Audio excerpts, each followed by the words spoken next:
খবর পাওয়া যাচ্ছে ট্রাক এবং ডাম্পারের সংঘর্ষে মৃত্যু হয়েছে, দুজনের মৃত্যুর খবর পাওয়া যাচ্ছে। পুরাতন মালদার 12 নম্বর জাতীয় সড়কে ঘটেছে এই দুর্ঘটনা। আরও জানাবে প্রতিনিধির সঙ্গে কথা বলবো। তার আগে যে ছবি আপনারা দেখছেন, ট্রাক এবং ডাম্পারের সংঘর্ষ, এই দুর্ঘটনায় দুজনের মৃত্যু হয়েছে বলে জানা যাচ্ছে। পুরাতন মালদার 12 নম্বর জাতীয় সড়কে ঘটেছে দুর্ঘটনা। সেবক রয়েছে, আরও জানাবে। সেবক, কিভাবে ঘটলো দুর্ঘটনা? দেখো, পুরাতন মালদাহে ডাম্পার এবং ছোট গাড়ির মুখোমুখি সংঘর্ষ, যে ঘটনায় দুজন মারা গিয়েছেন। দুজনের বাড়ি উত্তর চব্বিশ পরগনার গোপালনগর এলাকায়। ছোট যে মালবোঝাই গাড়ি, সেই গাড়ির চালক এবং সহচালক দুজনের মৃত্যু হয়েছে দুর্ঘটনায়। যেটা জানা যাচ্ছে যে একটি গাড়ি রায়গঞ্জ থেকে অর্থাৎ উত্তর দিনাজপুরের থেকে মুর্শিদাবাদ অভিমুখে যাচ্ছিল, অন্যদিক দিয়ে আসছিল এই ডাম্পার এবং সেইখানেই মুখোমুখি সংঘর্ষের ঘটনা ঘটে। এরপরে এলাকায় পুলিশ পৌঁছয়, স্থানীয় বাসিন্দারা পৌঁছন, কিন্তু তার আগেই যে দ্রুতগতির দুটি গাড়ি যেভাবে দুর্ঘটনা ঘটে, যেটা স্থানীয়রা বলছেন যে ডাম্পার মানে অন্য লেনে চলে আসে, এর ফলে এই দুর্ঘটনা বলে প্রাথমিকভাবে মনে করা হচ্ছে। পুলিশ পুরো বিষয়টি খতিয়ে দেখছে। দুটি গাড়ি দুর্ঘটনার ফলে ক্ষতিগ্রস্ত হয়, দুমড়ে মুচড়ে যায় এবং দুটি গাড়িকেই আটক করা হয়েছে। এই মুহূর্তে তদন্ত চলছে। আর ডাম্পার গাড়ির চালক ঘটনার পর থেকে পলাতক। ধন্যবাদ সেবক।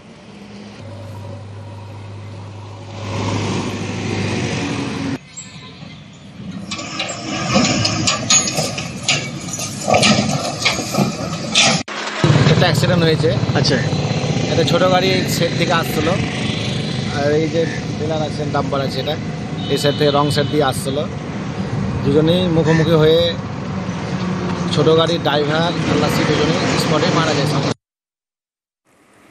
হুগলির খানাকুলে সবুজ ধ্বংস, কোনো অনুমতি ছাড়াই সরকারি জমির গাছ কেটে ফেলার অভিযোগ। বিজেপি পরিচালিত পঞ্চায়েতের বিরুদ্ধে অভিযোগ তৃণমূলের। অভিযোগ অস্বীকার বিজেপির পঞ্চায়েত প্রধানের।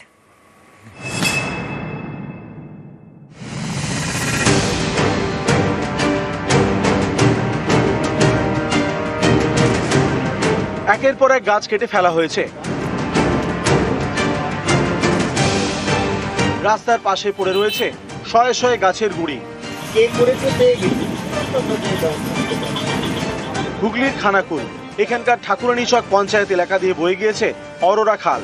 এই খালের গায়ে সরকারি জমি। এই জমি থেকেই 300-র বেশি গাছ কেটে নেওয়া হয়েছে।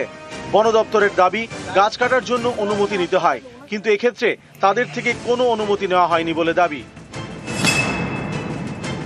কোনো পারমিশন নেই, এইটি ঠিক। কে বা কারা কাটলো সেই বিষয়ে সেইটি তো ইনভেস্টিগেশন করার পরেই বলা যাবে। সম্ভবত 4 তারিখে ডিটেকশন হয়েছিল যে অনেকগুলো গাছ এখানে কেটে ফেলেছে। ঠাকুরানীচক গ্রাম পঞ্চায়েত বিজেপি পরিচালিত। তৃণমূলের অভিযোগ, অবৈধভাবে এই গাছ কাটার পিছনে রয়েছেন বিজেপির পঞ্চায়েত প্রধান। এই গাছগুলো যে কাটা হলো, তাহলে কার নির্দেশে কাটা হলো? এখানের যে গ্রাম পঞ্চায়েতের প্রধান আছে বিজেপি পরিচালিত, এই পঞ্চায়েতের প্রধান তিনি হয় সব কিছু জানেন, নতুবা তিনি না জানার ভান করছে। বিজেপির কাজ গাছ কাটো, লুট করো। একটা গাছ কাটতে গেলে তার টেন্ডার করতে হবে, একটা গাছ কাটতে গেলে তার ড্রপ বক্স লাগে, একটা গাছ কাটতে গেলে নাম্বারিং করতে হয়, কোনোটাই তো হয়নি। তৃণমূল কংগ্রেস অভিযোগ করবে গাছ কাটা, কে কেটেছে না কেটেছে আমরা জানি না। আমরা যখন এসেছিলাম দেখলাম ওখানে গাছ পড়ে আছে, ফরেস্টে খবর দিই, থানায় খবর দিই, বিডিও সাহেবকে খবর দিই। এবারে কে করেছে না করেছে সেটা ইনভেস্টিগেশন হোক, তার আগে তো বলা যায় না যে এই করেছে সে করেছে, এটা আমরা বলতেও চাই না। হুগলির খানাকুল থেকে শুভদীপ ঘোষ, নিউজ 18 বাংলা।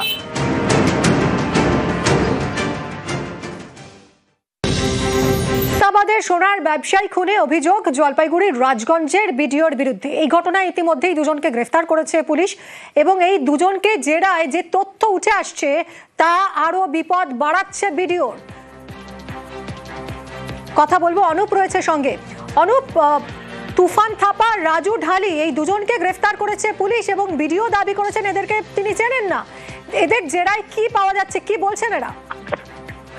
তবে যে গোটা ঘটনা স্বর্ণ ব্যবসায়ী যে খুনের ঘটনা, সেই ঘটনা দুজনকে কিন্তু আগে গ্রেপ্তার করা হয়েছে এবং দুজনকে জিজ্ঞাসাবাদে কিন্তু একেবারে একজন ভিডিওর গাড়ির চালক রাজু ঢালি, অন্যদিকে তুফান থাপা, এই দুজনে কিন্তু একেবারে জিজ্ঞাসাবাদে যে ভিডিও কি উপস্থিতি কি ছিল এবং ভিডিও যে ফ্ল্যাটের দ্বিতীয় তলে খুনের ঘটনা এবং গোটা বিষয়টি কিন্তু একেবারে পুলিশি জিজ্ঞাসাবাদে স্বীকারোক্তি করেছে। শুধু একজন নয়, মুখোমুখি বসে যেমন জিজ্ঞাসাবাদ করা হয়েছে, পাশাপাশি আলাদা আলাদাভাবে জিজ্ঞাসাবাদ করা হয়েছে। অন্যদিকে ভিডিও যে চিনি না বলে দাবি করেছিল, কিন্তু আজকে যিনি হচ্ছেন তুফান থাপা, যে ভিডিওর বন্ধু, তিনি কিন্তু ভিডিও তাকে চেনেন এমনটা কিন্তু সরাসরি ক্যামেরার সামনে বলেন।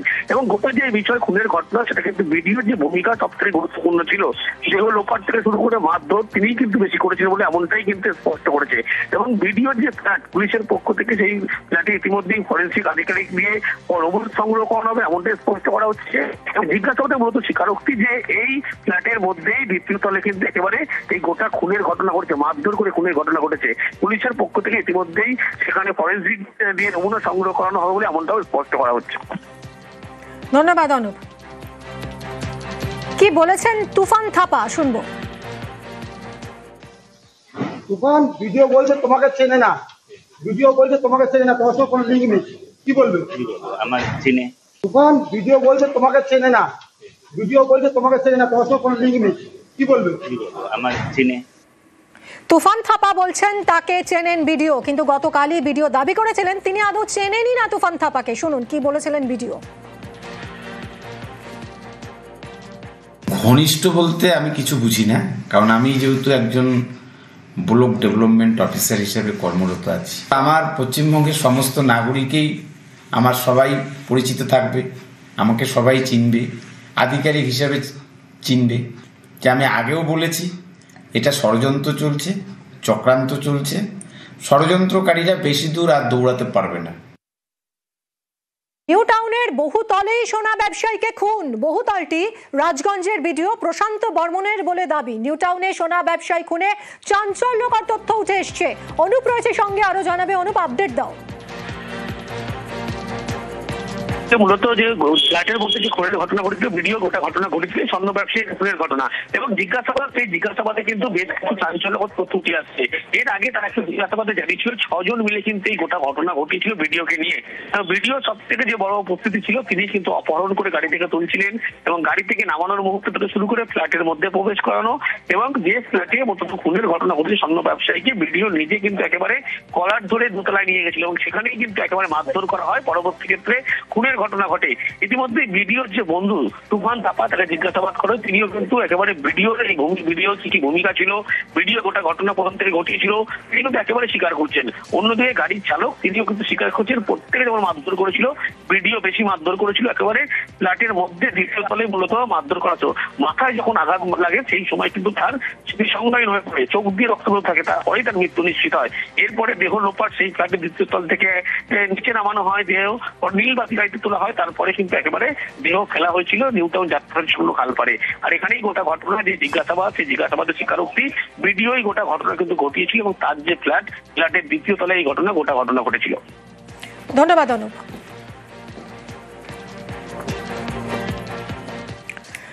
সল্টলেকে সোনা ব্যবসায়ী খুনে চাঞ্চল্যকর তথ্য। ধৃত 2 অভিযুক্তকে জেরা করে পুলিশ জানতে পেরেছে 28 অক্টোবর 6 জন মিলে মারধর করেন সোনা ব্যবসায়ীকে। বেল্ট খুলে মারেন রাজগঞ্জের ভিডিও প্রশান্ত বর্মন। চর, ঘুষি, লাথি কিছুই বাদ দেননি। মারধরের জেরেই মৃত্যু হয় স্বপন কামিল্লার। এরপর ভিডিওর নির্দেশে নীলবাতির গাড়ি করে সোনা ব্যবসায়ীর দেহ ফেলা হয় যাত্রাগাছিতে। দেখুন প্রতিবেদন।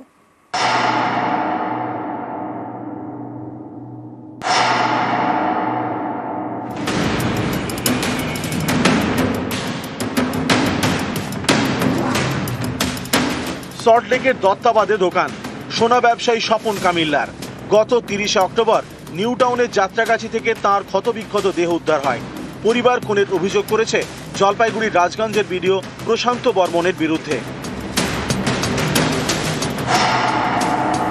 এই ঘটনায় শনিবার ভিডিওর গাড়ি চালক রাজু ঢালি এবং ভিডিও ঘনিষ্ঠ ঠিকাদার তুফান থাপাকে গ্রেপ্তার করে পুলিশ।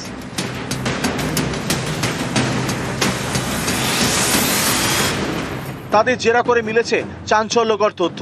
তদন্তকারীরা জানতে পেরেছেন 28 অক্টোবর নিউ টাউনের বহুতলে সোনা ব্যবসায়ীকে নিয়ে যাওয়া হয়। সেখানে তাকে 6 জন মিলে মারধর করেন। বেল্ট খুলে স্বপন কামিল্লাকে মারেন রাজগঞ্জের বিডিও প্রশান্ত বর্মন। লাথি, চড়, ঘুষি কিছুই বাদ দেননি। খুন করতে সোনা ব্যবসায়ীকে মারধর করা হয়নি, উদ্দেশ্য ছিল চুরি যাওয়া সোনার গয়না উদ্ধার করা। কিন্তু মারধরের সময় স্বপন কামিল্লার মাথার পিছনে আঘাত লাগে, তার জেরেই মৃত্যু হয়। ধৃতদের জেরা করে পুলিশ জানতে পেরেছে বিডিওর নির্দেশেই নীল বাতির গাড়িতে করে সোনা ব্যবসায়ীর দেহ ফেলা হয় নিউ টাউনের যাত্রাগাছিতে। বিডিও নাকি সকলকে বলেছিলেন কিছু হবে না। 29 অক্টোবর অ্যাপ ক্যাবে কলকাতা বিমানবন্দরে যান বিডিও প্রশান্ত বর্মন। তার সঙ্গে ছিলেন ঠিকাদার তুফান থাপা। দেখুন, ঘনিষ্ঠ বলতে আমি কিছু বুঝি না, কারণ আমি যেহেতু একজন ব্লক ডেভেলপমেন্ট অফিসার হিসেবে কর্মরত আছি। আমি একটা কথা আপনাদেরকে বলছি, আগাম বলছি, যে আমি আগেও বলেছি এটা ষড়যন্ত্র চলছে, চক্রান্ত চলছে। ষড়যন্ত্রকারীরা বেশি দূর আর দৌড়াতে পারবে না, কারণ ষড়যন্ত্রকারীদের পরাস্ত হবেই, কারণ বিচার বিভাগ আছে। বিডিওর মুখে বারবার শুধু ষড়যন্ত্রের তত্ত্ব, কিন্তু তদন্তের তথ্য বলছে অন্য কথা। পুলিশ আগেই জানতে পেরেছে 29 অক্টোবর কলকাতা থেকে বিমানে শিলিগুড়ি ফিরে যান প্রশান্ত বর্মন। এবার ধৃতরাও জেরায় স্বীকার করেছেন 29 অক্টোবর অ্যাপ ক্যাবে কলকাতা বিমানবন্দরে যান বিডিও প্রশান্ত বর্মন। সঙ্গে ছিলেন ঠিকাদার তুফান থাপা। এই ঠিকাদার নাকি রাজগঞ্জের বিডিওর বন্ধু। তুফানের বাড়ি আলিপুরদুয়ারের কালচিনির চিনচুলা চা বাগানে। প্রতিবেশীদের দাবি বিডিওই ফাঁসিয়েছেন তুফানকে। हम लोग तो छोटे से देखा है उसको, तूफान को, जो ऐसा काम करते हुए आज तक नहीं सुना। किसी ने फंसाया होगा शायद इसको। वो किसका साथ में आप क्या क्या काम करते हो उसको तो बड़ा बड़ा आदमी कॉन्ट्रैक्टर सब है, एक किसके साथ में काम करते हो सबको तो हमको उतना मालूम नहीं है। সোনা ব্যবসায়ী খুনে গ্রেপ্তার 2। নিহতের পরিবারের প্রশ্ন, রাজগঞ্জের বিডিও প্রশান্ত বর্মনকে কেন গ্রেপ্তার করছে না পুলিশ? ড্রাইভারকে গ্রেপ্তার করলে কি হবে? আমার কিছু লাভ নেই। আমি যে মেরে ফেলছে প্রশান্ত বর্মা তাকে গ্রেপ্তার করতে চাই, তাকে গ্রেপ্তার করুন। শনিবার দিনভর রাজগঞ্জের অফিসে দেখা যায়নি খুনে অভিযুক্ত বিডিও প্রশান্ত বর্মনকে। সন্ধ্যের পর তিনি অফিসে ঢোকেন। আমাদের যেহেতু এসআরইআর এর কাজ চলছে, ফর্মগুলো বিএলআররা কি কাজ করছে, যেমন আমি নিজে যেমন আরও আছি, আমাদের ছুটির দিন বলে কিছু হয় না, আমাদের 24 আওয়ার্স কাজ করতে হয়, কিন্তু কাজ তো ঠিক রাখতে হবে। আমার তো অফিসটা করতেই হবে, অফিস তো জনগণকে তো পরিষেবা দিতে হবে। এই জন্য আমি একটা কথা বলি, জলপাইগুড়ি জেলায় যত ব্লক রয়েছে পারফরমেন্স দেখুন না। আমি যে টেবিলে এসেছি একটা ফাইল নিই।